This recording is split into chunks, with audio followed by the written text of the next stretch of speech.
Hello guys and welcome back to my channel सिर्फ IAS। तो यहाँ पे हम PT 365 जो कि इकोनॉमी की है उसे कंटिन्यू करते हुए आज आपके लिए इसका पार्ट नंबर 19 लेकर आए। तो आइए शुरू करने से पहले चैनल को सब्सक्राइब कर लीजिए, बेल आइकन को प्रेस करिए ताकि आपको रेगुलर अपडेट्स मिलती रहे। शुरुआत करेंगे पहले टॉपिक से जो कहता है MSME सेक्टर के बारे में। तो क्या है, देखिए कुछ चीज़ें समझते हैं। MSME सेक्टर हमारे इंडिया में कैसे चल रहा है जानते हैं। देखिए, MSME का फुल फॉर्म होता है micro small and medium enterprises, और हमारे इंडिया के अंदर इसको क्लासिफाई करा गया है एज पर अ कॉम्पोजिट क्राइटेरिया, जो कि बेस्ड होगा इन्वेस्टमेंट जो कि हम प्लांट या फिर मशीनरी या इक्विपमेंट में करते हैं, और साथ में एनुअल टर्नओवर क्या होता है। देखिए यहाँ पे देखिए क्लासिफिकेशन क्या है, manufacturing enterprises and enterprises rendering services, जिसमें माइक्रो स्मॉल और मीडियम होते हैं। इसमें देखिए माइक्रो के अंदर जो इन्वेस्टमेंट होता है वो लेस देन 1 करोड़ होता है और annual turnover less than 5 crore होता है। स्मॉल के अंदर जो है वो लेस देन 10 करोड़ का इन्वेस्टमेंट होता है और एनुअल टर्नओवर करीब लेस देन 50 करोड़ होता है। और मीडियम के अंदर इन्वेस्टमेंट जो है वो लेस देन 50 करोड़ होता है और आपका एनुअल टर्नओवर जो है वो आपका लेस देन 250 करोड़ होता है। तो ऐसी कुछ चीज़ें होती हैं इसके अंदर। बाकी आप सिग्निफिकेंस देख लीजिए MSME की, तो देखिए 55.8 मिलियन जो इंटरप्राइजेस हैं इसके अंदर 124 मिलियन लोगों को बेचारे को एम्प्लॉयमेंट मिला हुआ है। 29% इंडिया की GDP और 45% एक्सपोर्ट को अकाउंट करता है। साथ में काफ़ी अच्छा रोल इसका इनकम ऑगमेंटेशन में है, रूरल इंफ्रास्ट्रक्चर बनाने में है, औरतों को एम्पावर करने में है, साथ में ट्रेडिशनल गुड्स वगैरह को प्रमोट करने में भी है। तो काफ़ी इंपॉर्टेंट हो गया।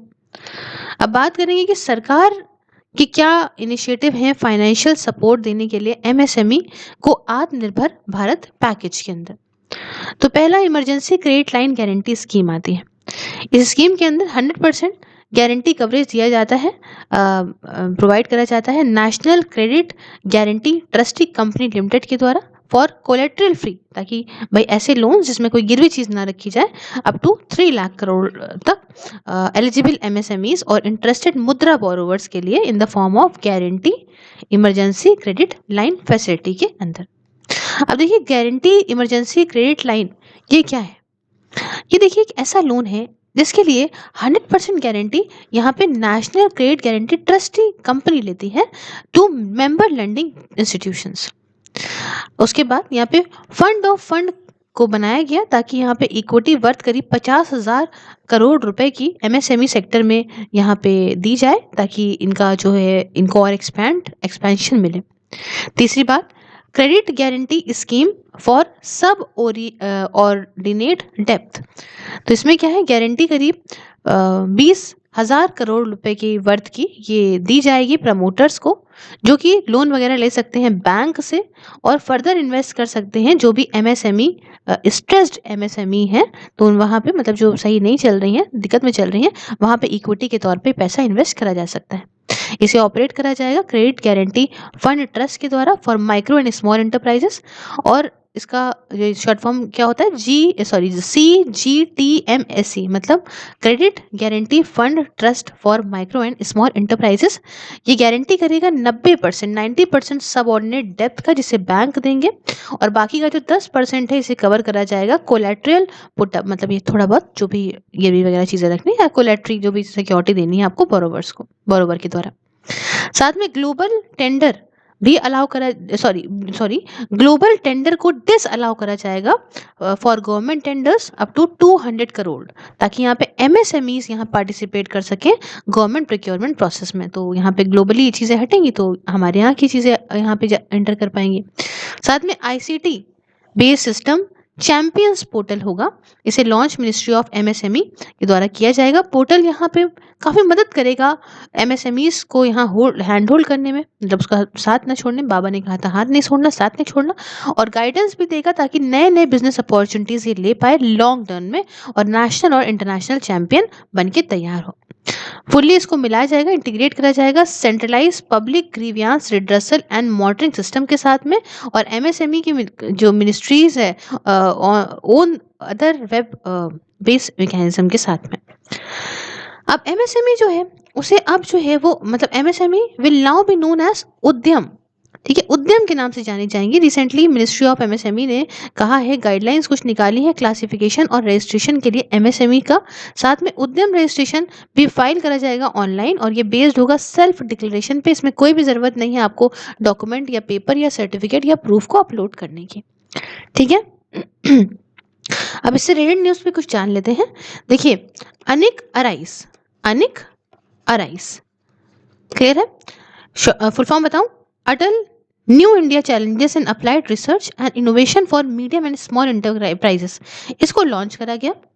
ये प्रोग्राम लॉन्च करा गया अटल इनोवेशन मिशन के द्वारा, ताकि रिसर्च और इनोवेशन को बढ़ाएं, साथ में कॉम्पिटिटिवनेस को बढ़ाएं इंडियन स्टार्टअप्स की, साथ में एमएसएमईज की।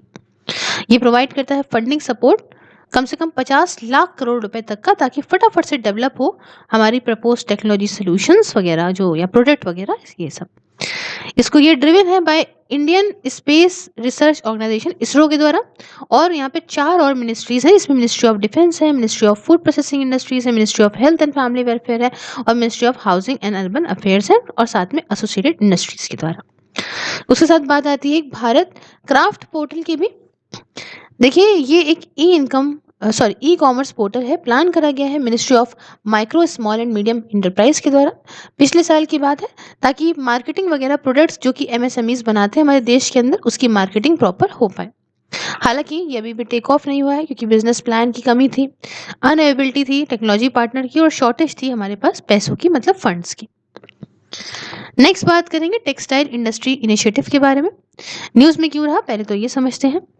देखिए, मिनिस्ट्री ऑफ टेक्सटाइल ने कहा कि भैया प्रपोजल दीजिए, ताकि हम यहाँ पे एक्सपोर्ट प्रमोशन काउंसिल को सेटअप करें टेक्निकल टेक्सटाइल्स के लिए। अब न्यूज़ के बारे में कुछ और बात जानते हैं। देखिए, एम ये है कि हम international trade off technical textile को प्रमोट करना चाहते हैं। अभी देखें तो ज़्यादातर जो एक्सपोर्टर हैं इस टेक्निकल टेक्सटाइल के, इन्हें जाना पड़ता है एक्सपोर्ट प्रमोशन काउंसिल के थ्रू। अगर इनको या फिर दूसरे प्रोडक्ट्स के लिए अगर जाना है तो इस तरह से जाना पड़ता है।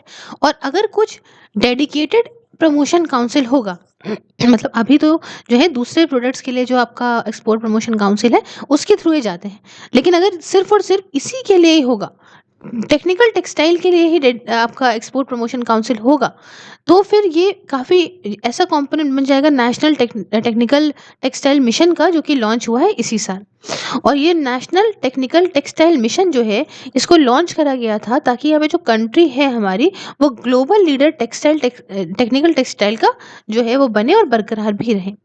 एम ये था कि एवरेज ग्रोथ रेट हमारा 15 से 20% का बढ़ता रहेगा डोमेस्टिक मार्केट साइज में टेक्निकल टेक्सटाइल की, और इसे बढ़ा के 40 से 50 बिलियन करना है 2024 तक।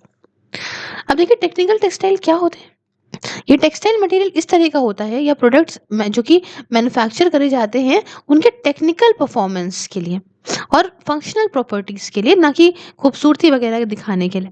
इनको इंडिविजुअली या फिर कंपोनेंट या पार्ट ऑफ एक दूसरे प्रोडक्ट के पार्ट के तौर पे यूज़ करते हैं, ताकि फंक्शनल प्रॉपर्टी और अच्छी हो जाए। इनको 12 तरह के मेजर सेगमेंट में डिवाइड करा है, आपको बताती हूँ वो क्या है। और साथ में टेक्निकल टेक्सटाइल जो है वो करीब 13% इंडिया के टोटल टेक्सटाइल का है और अपैरल मार्केट का है, साथ में कंट्रीब्यूट करती हैं हमारे 0.7% हमारी जीडीपी के अंदर। तो ये कुछ बातें हैं। अब देखिए, यहाँ पे आपकी विजन आईएएस की किताब में कुछ दिए गए हैं फील्ड्स, क्या है क्या नहीं है, इस टेक्निकल टेक्सटाइल को कहाँ कहाँ डिवाइड करा गया। मैं यहाँ पे इस तरह से बताती हूँ। देखो, सबसे पहला मेडिटेक, मतलब डायपर, सैनिटरी नैपकिन्स हो गया इसके अंदर, और disposables, contact lens, artificial implant. फिर डिवाइड कराया गया है, दूसरा है आपका ओइकोटेक, OEKOTEC,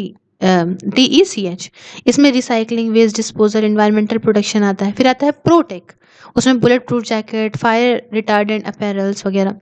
फिर आता है एग्रोटेक, इसमें आपका फिशिंग नेट्स, मल्च मैट्स, एंट हेल नेट्स। फिर आपका आता है क्लोथ टेक, इसमें जिप फास्टनर्स, ठीक है, गारमेंट आ गए, अम्ब्रेला क्लॉथ आ गए, शू लेसेस आ गए। फिर आता है आपका होम टेक, उसमें आपका मैट्रेसेस एंड पिलो फिटिंग्स या स्टफ टॉयज, कारपेट्स। फिर आता है आपका मोबाइल टेक, जिसमें आपका air bags, helmet, nylon tyre cords, air line disposal. फिर आता है आपका पैक टेक, इसमें आता है रैपिंग फैब्रिक्स, पॉलियोलिफिन या वुमेन सैक्स हो गए, लेनो बैग्स हो गए, आपके जूट सैक्स हो गए। फिर आता है आपका स्पोर टेक, इसमें आपका sports net, artificial turf, parachute fabrics, tents, swimwear सब आता है। फिर आता है आपका बिल्ड टेक। इसमें आपका कॉटन कैनवस, आपका टैरपिलॉन्स हो गए, फ्लोर और वॉल कवरिंग्स, कैनोपीज हो गई। फिर आता है आपका जियो टेक, जिसमें आपका जियो ग्रिड्स, जियो नेट, जियो कॉम्पोजिट्स आते हैं। और आखिरी में आता है आपका इंडो टेक, जिसमें आपका आपका बेल्ट्स वगैरह, कन्वेयर बेल्ट्स, आपका व्हीकल सीट बेल्ट्स, आपका फिर बोल्टिंग क्लोथ, ये सब आता है। तो ये हमने कुछ बात करी टेक्सटाइल इंडस्ट्री इनिशिएटिव के बारे में। नेक्स्ट बात करेंगे स्टील इंडस्ट्री के बारे में। न्यूज़ में क्यों रही है, देखिए सरकार ने यहाँ पे the government is mulling a comprehensive steel policy in a bid to push Atmanirbhar Bharat in the steel sector. ठीक है, तो सरकार कंसिडर कर रही है ऐसी कॉम्प्रिहेंसिव स्टील पॉलिसी को। अब बात करते हैं न्यूज़ के बारे में कुछ और। देखिए मूव इज क्या कदम है कि भाई एम ये है कि हम यहाँ पे इंपोर्ट पे जो डिपेंड करते हैं वो यहाँ पे कम करें, और स्टील सेक्टर जो है उसे हम आत्मनिर्भर बनाएं, सेल्फ रिलायंस की तरफ लेके जाएं। इंडिया देखिए सेकेंड लार्जेस्ट स्टील का प्रोड्यूसर है और कंज्यूमर है वर्ल्ड का, और साथ में सेकेंड जो सेक्टर है इससे हमें 2.3% कंट्री की जीडीपी भी मिलती है। कई सारे सजेशंस हैं, जैसे कि सरकार जो है एग्जामिन करे बॉर्डर एडजस्टमेंट टैक्स को इंपोर्ट के ऊपर। अब ये बॉर्डर एडजस्टमेंट टैक्स क्या होता है, ये ऐसी ड्यूटी होती है जिसे इंपोर्टेड गुड्स पे लगाई जाती है in addition to the customs levy. जो कस्टम लगते हैं उसके ऊपर इसको लगाया जाता है, ताकि क्या हो कि भाई that gets charge at the port of entry. Port of entry के टाइम पे चार्ज होती है, और ये क्रिएट करती है एक level playing card domestic producers के लिए। उसके बाद जो वर्ल्ड ट्रेड ऑर्गेनाइजेशन के रूल्स हैं वो अलाउ करते हैं एडजस्टमेंट कुछ टाइप ऑफ इंटरनल टैक्सेस का बॉर्डर के अंदर। ठीक है, कुछ कंडीशंस में, जैसे कि आपका टैक्स अप्लाई होना चाहिए इक्वली टू इम्पोर्ट, जैसे कि आपका like domestic export, domestic products. उसके बाद टैक्स जो है इसे प्रोडक्ट जो है बॉन्ड करे, ना कि एंड नॉट बाय डायरेक्ट। ठीक है, बाय प्रोडक्ट हो, डायरेक्ट नहीं होना चाहिए। और टैक्स जो है वो सब्सिडाइज, मतलब tax must not subsidise export. Tax जो है वो सब्सिडाइज ना करे एक्सपोर्ट को। अब देखिए इनिशिएटिव क्या लिए गए हैं स्टील इंडस्ट्री के लिए। मिशन पूर्योदय, तो इस मिशन को लॉन्च करने वाली है मिनिस्ट्री ऑफ स्टील। पार्टनर रहे इसके सीआईआई और joint plan committee for facilitated development, ताकि यहाँ पे ईस्टर्न इंडिया का फटाफट से डेवलपमेंट हो। Integrated steel hub Kolkata West Bengal में यहाँ पे इसके साथ इंटीग्रेट करके। ठीक है, स्कीम यहाँ पे Orissa, Jharkhand, Chhattisgarh, West Bengal, northern parts of Andhra Pradesh वगैरह को लेके जाएगी। और स्कीम जो है इसके स्विफ्ट कैपेसिटी एडिशन होगा, इम्प्रूव करेगा ओवरऑल कॉम्पिटिटिवनेस स्टील प्रोड्यूसर्स की, चाहे कॉस्ट हो चाहे क्वालिटी हो, दोनों ही में दोनों बढ़ेंगे। और डीएमआई एंड एसपी पॉलिसी जो है इसे इंट्रोड्यूस किया गया था प्यारे बच्चों 2017 में, ताकि हम ग्रोथ और development domestic industry steel industry का बढ़ा सकें। और यहाँ पे जो हम यूज़ करते हैं low quality low cost imported steel, इसका हम जो डिपेंडेंस है ख़त्म कर सकें, सरकार के द्वारा फंडेड प्रोजेक्ट्स में जो हम इनका यूज़ करते हैं उसे हम ख़त्म कर सकें। अब देखिए डीएमआई एनएसपी ये जो है वो आयरन और स्टील के प्रोडक्ट्स हैं जिनको मैन्युफैक्चर्ड करा जाता है ऐसी एंटिटीज़ के द्वारा जो रजिस्टर्ड है और इस्टेब्लिश है हमारे देश के अंदर, जिसमें कि आपका स्पेशल इकोनॉमिक जोन वगैरह भी आती हैं। ये एप्लीकेबल है सारी मिनिस्ट्रीज और डिपार्टमेंट्स को सरकार के, और एप्लीकेबल है सप्लाई करने के लिए आयरन और स्टील प्रोडक्ट्स को, जिसमें यहाँ पे जिसकी वैल्यू आपकी 25 करोड़ रुपए से ज़्यादा होती है। जून 2020 की बात है जब एंटी डंपिंग ड्यूटी को लगाया गया था इंपोर्ट्स के ऊपर कुछ स्टील प्रोडक्ट्स की, जो कि चाइना से आ रहे थे, वियतनाम और कोरिया से आ रहे थे। तो भाई अगर वहाँ मार्केट में 80 रुपए का है, वो यहाँ पे 60 रुपए की चीज़ डंप करे दे रहे हैं, तो हमारे यहाँ की मार्केट तो बोल जाएगी ना, इसलिए एंटी डंपिंग ड्यूटी लगाती है सरकार। उसके साथ 2017 की बात है जब नेशनल स्टील पॉलिसी को लॉन्च करा गया। एम ये था कि हम जो स्टील मेकिंग कैपेसिटी है उसे 300 मिलियन टन तक ले जाएंगे 2030 तक।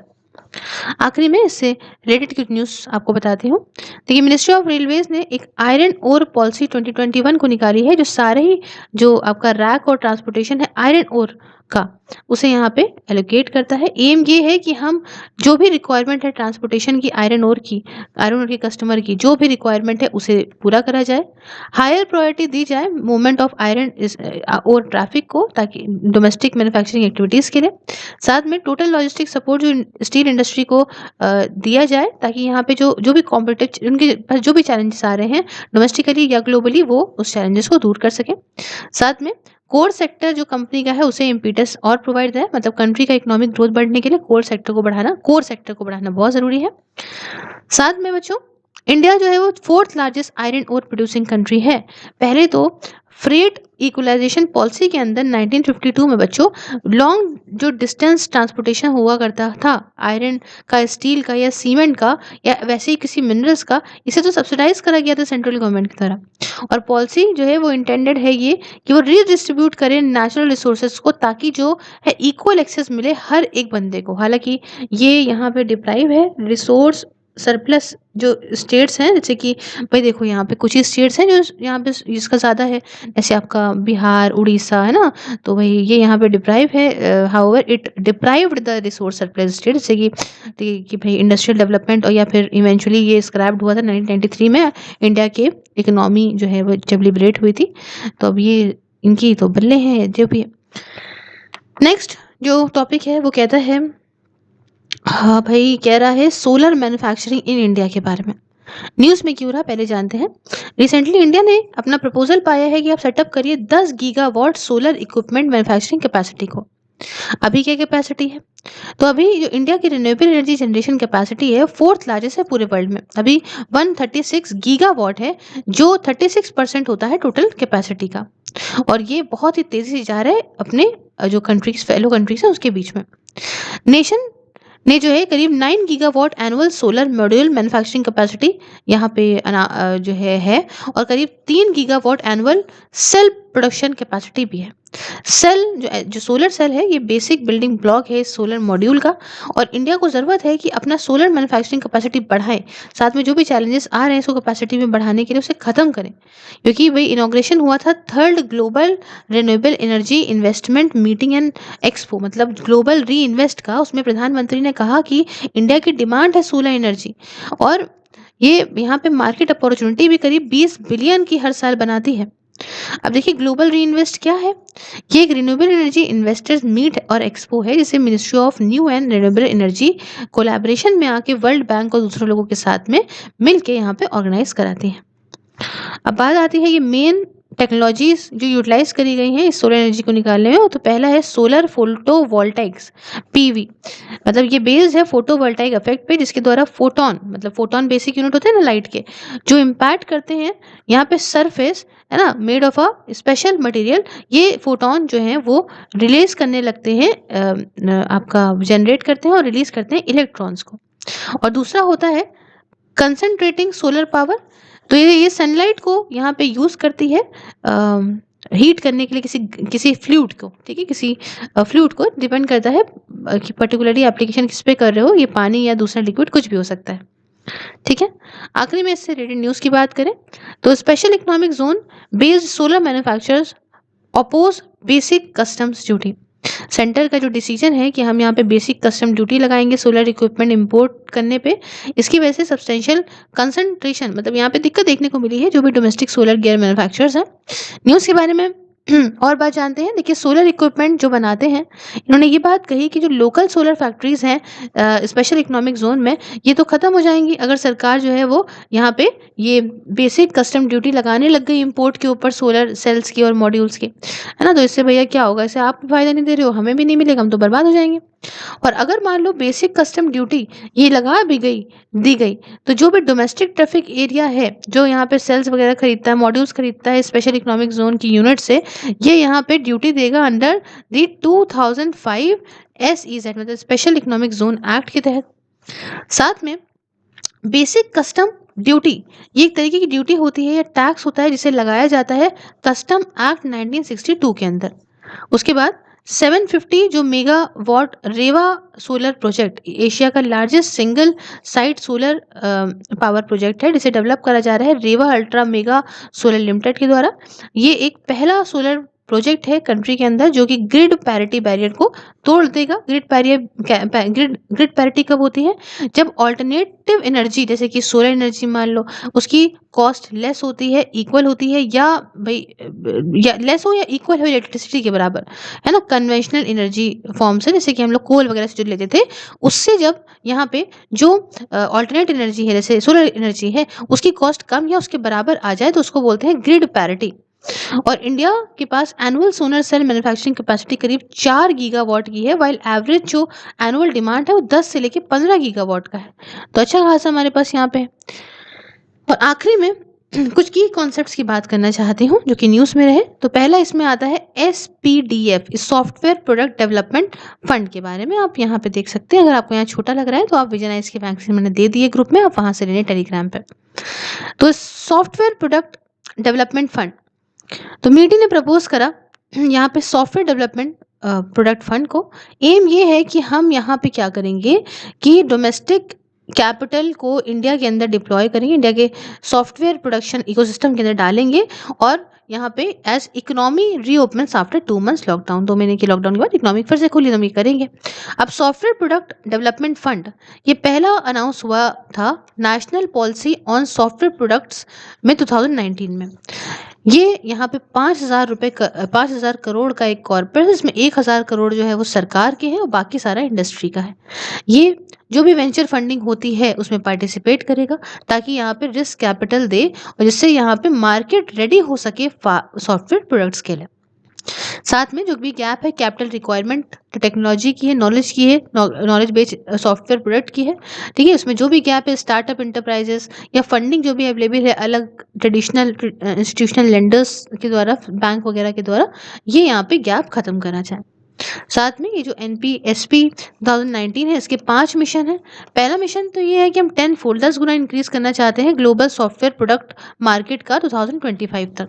दूसरी 10,000 टेक्नोलॉजी स्टार्टअप्स का नर्चर, जिसमें 1,000 ऐसी टेक्नोलॉजी स्टार्टअप हों जो कि टियर 2 और टियर 3 में हो। तीसरा यहाँ पे talent pool software product industry में बने। और चौथा बिल्ड करे cluster based innovation drive ecosystem. और आखिरी में नेशनल सॉफ्टवेयर प्रोडक्ट्स मिशन को भी बनाया जाए। दूसरा जो कि यहाँ पे आप देख सकते हैं ना सब कुछ यहाँ तक। नेक्स्ट जो टॉपिक था वो था नेशनल प्रोडक्टिविटी काउंसिल का। तो ये एक ऑटोनॉमस ऑर्गेनाइजेशन है जो कि department for promotion of industry and internal trade के अंदर आती है ताकि जो प्रोडक्टिविटी कल्चर है हमारे देश का उसे और ज़्यादा प्रमोट करा जा सके। ये एक ट्राईपार्टाइट मतलब 3 लोग के बीच में नॉन प्रॉफिट ऑर्गेनाइजेशन है जिसमें इक्वल रिप्रेजेंटेशन आपको 3 जगह मिलेगा। एक सरकार है हमारी, एक एम्प्लॉयर्स है और वर्कर ऑर्गेनाइजेशन है, तीनों का मिलेगा। अब ये जो NPC है नेशनल प्रोडक्टिविटी काउंसिल, इसे यहाँ पे एक एक्रेडिटेशन दिया गया था कन्फर्मिंग टू ISO 17020 नहीं ISO 17022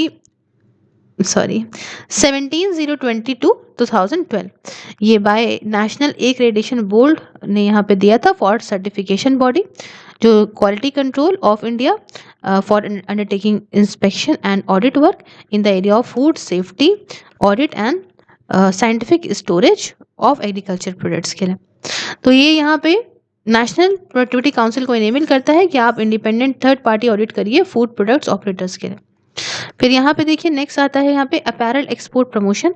तो एक ऑफिशियल बॉडी है जो अपैरल्स कपड़े वगैरह को यहाँ पे एक्सपोर्ट करती है इंडिया के अंदर। और यहाँ पे अपैरल एक्सपोर्टर्स जो है इंडिया के अंदर उनके लिए है। यहाँ पे असिस्टेंस देती है इंडियन एक्सपोर्टर्स को एज वेल एज इम्पोर्टर्स को, जो इंटरनेशनल बायर्स होते हैं उनको भी, जो चूज़ करते हैं इंडिया को प्रिफर्ड सोर्सिंग डेस्टिनेशन के तौर पे गारमेंट्स के लिए। इन सब को ये सारी की सारी जो है वो ये असिस्टेंस प्रोवाइड करती है।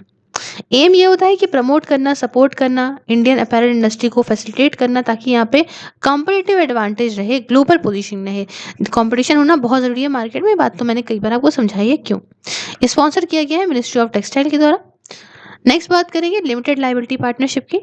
देखिए एक अलग तरह का ऑल्टरनेटिव आपका कॉर्पोरेट बिजनेस व्हीकल है जो यहाँ पे बेनिफिट देता है लिमिटेड लाइबिलिटी को किसी कंपनी की, बट अलाउ करता है उसके मेंबर्स को फ्लेक्सिबिलिटी देता है कि आप एक इंटरनल मैनेजमेंट बना लीजिए इस बेसिस पे कि म्यूचुअली अग्राइड सब लोग अगर मान रहे हैं तो आप एक इंटरनल आप बेसिस बनाइए, है ना, जैसे पार्टनरशिप फर्म में होता है वैसे यहाँ पे भी हो जाएगा। फिर अब देखिए लिमिटेड लायबिलिटी जो पार्टनरशिप है ये एक कह सकते हो गवर्न करे जाता है प्रोविजन जो कि एलएलपी एक्ट 2008 की है उसके अंदर। और ये एक सेपरेट लीगल एंटिटी है, फुली लाइबल है अपने एसेट्स के लिए, बट लाइबिलिटी जो है इसके पार्टनर्स की वो लिमिटेड होती है टू देयर अग्रीड कंट्रीब्यूशन। जितना इन्होंने कंट्रीब्यूशन दिया है एलएलपी के अंदर उतनी ही लाइबिलिटी है इनके पार्टनर्स की। साथ में ये जो लाइबिलिटी है पार्टनर्स की इसे लिमिट करता है as far as civil cases जो है दोनों के लिए ही आपकी पार्टनर्स की जो लाइबिलिटी उसे लिमिट करता है लाइबिलिटी। और दूसरी बात कि ऐसी पार्टनरशिप में जो पार्टनर्स हैं वो यहाँ पे लाइबल नहीं होंगे एक दूसरे के मिसकंडक्ट या फिर नेग्लिजेंस के लिए। उसके देखिए industry status to sports. Mizoram ऐसा पहला स्टेट बन गया है जिसको इंडस्ट्री स्टेटस मिल गया है स्पोर्ट्स के लिए। ये माना जा रहा है कि इन्वेस्टमेंट बढ़ेगा स्पोर्ट्स में, इससे एम्प्लॉयमेंट आएगा और वैल्यूज भी आएंगी। उसके बाद आखिरी में जो है बात करेंगे हम automotive solutions portal for industry research and education Aspire के बारे में। डेवलप करा गया international centre of automatic technology के द्वारा। और ये international centre for automatic technology ICAT ये एक ऑटोमोटिव टेस्टिंग सर्टिफिकेशन और research and development service provider है जो कि आपका नाट्रिप मतलब आपका जो national automotive testing and R&D infrastructure project है उसके अंदर आता है। ये एक इनिशिएटिव है department of heavy industry, ministry of heavy industries and public enterprises का। और मेन ऑब्जेक्टिव्स की अगर इसके बच्चों बात कर लें, की ऑब्जेक्टिव्स की बात कर लें तो ये एक जो है ये जो पोर्टल है यहाँ पे पोर्टल जो है वो फैसिलिटेट करेगा इंडियन ऑटोमोटिव इंडस्ट्री को कि सेल्फ रिलायंट आत्मनिर्भर बन जाए हम लोग। कैसे? इनोवेशन में मदद करके, ग्लोबल टेक्नोलॉजिकल एडवांसमेंट पाके, है ना, ताकि एक साथ सब पास आ जाए स्टेक होल्डर्स और यहाँ पे हमें इतना प्रॉफिट हो कि हम किसी पे डिपेंड करें ही ना। तो यहाँ पे हमारा होता है lesson complete. If you like the video, please like the video, share it with your friends, subscribe your channel Surfires, and if you want to follow me on any social media platform, link is in the description. Along with this, if you want to join my membership, enjoy the very perks, just press the join button, enjoy the very perks. Thank you so much. Have a nice day.